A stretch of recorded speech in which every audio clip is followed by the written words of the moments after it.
Spring has sprung and my cat keeps on shedding. So, I don't know about you, but I have a lot of embarrassing stories. So much that I decided to make a video about it. And it seems as though if you listen to other people's embarrassing stories, you feel a lot bad about yourselves. So, you'll feel good today because they're pretty bad. Now, these are all my embarrassing school experiences, and they're from youngest to oldest. This started in first grade. I just started nibbling people's arms like this. And everyone looked at me like I was a freak, but I didn't really care back then. I gave 0 fucks. This one, I still can't explain why it happened, but I was sitting in my bed, and then all of a sudden I fell off. And I heard a crack on my neck, but nothing was hurting, and I was just sitting on the floor like this.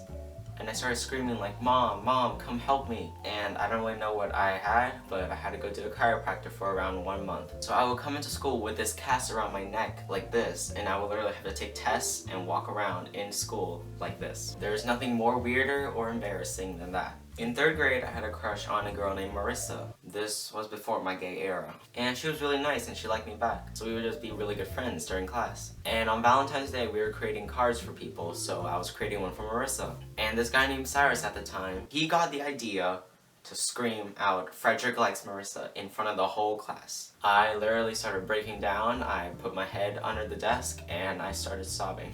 And to this day, I've not talked to Cyrus, but I'm still good friends with Marissa. So back when I was a nerd, I decided to compete in a spelling bee contest. And Marissa was competing as well, so I wanted to beat her. I only studied the hard words because, like, come on, the easy words were like and because. So we're on stage, and there's like 3 people left. So I go up, and then the teacher says the word nugget. Now, I heard it as nugget for some reason, so I asked her, can you repeat it one more time? And she said, nugget.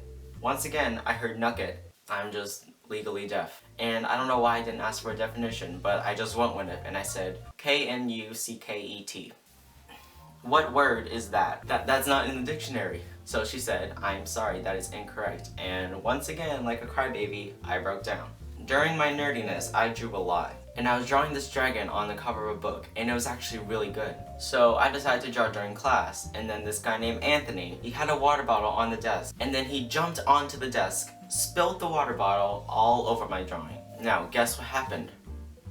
Yeah, I started crying again. And the teacher loved me so much and hated Anthony a lot, so she gave him like lunch detention or something. And then she put the drawing on top of the window to hope it would dry out. It didn't. Another nerdy story. I was part of a recorder group, and we were known as the Pied Pipers, but then people made a joke of the word Peed Pipers. And we started off with like 20 people, and then by the time it ended, we were like at 7. So it was pretty bad. People laughed at us, and I think I still remember how to play it actually. Going into middle school, I had a friend named Pauline, and I had a really big crush on her. Once again, before my gayness. And we became really good friends. Like, we had a lot in common, we played the same games. So I thought in my mind that she liked me this whole time. So I took her to the 8th grade dance and she said yes. Now my friends decided to hook me up with her. Like, Pauline hated dancing and I didn't like dancing at all. But my friends, they kept on like pushing us together and like making us hold hands, and it was just really awkward. And like, we stayed best friends through that whole middle school. Now, when I came out in high school, she was shocked obviously. And I asked her, did you ever like me in middle school? And then she goes, no.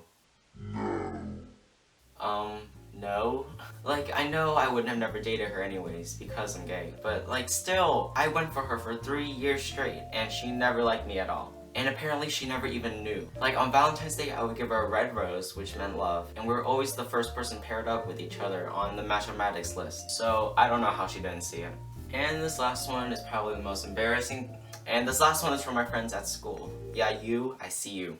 Right there. So I had a crush on a gay guy in high school. So we would talk, I would barely respond because I was really shy. And I thought we hit it off. So one day he said go on Snapchat. And then stuff happened. So I thought he liked me. And I asked him, do you want to be more than friends? And he said, oh shoot, I thought we were just gonna be friends the whole time. Like, every single time I have a crush, it always fails. We had to create a song for English class, so I decided to create a song after him.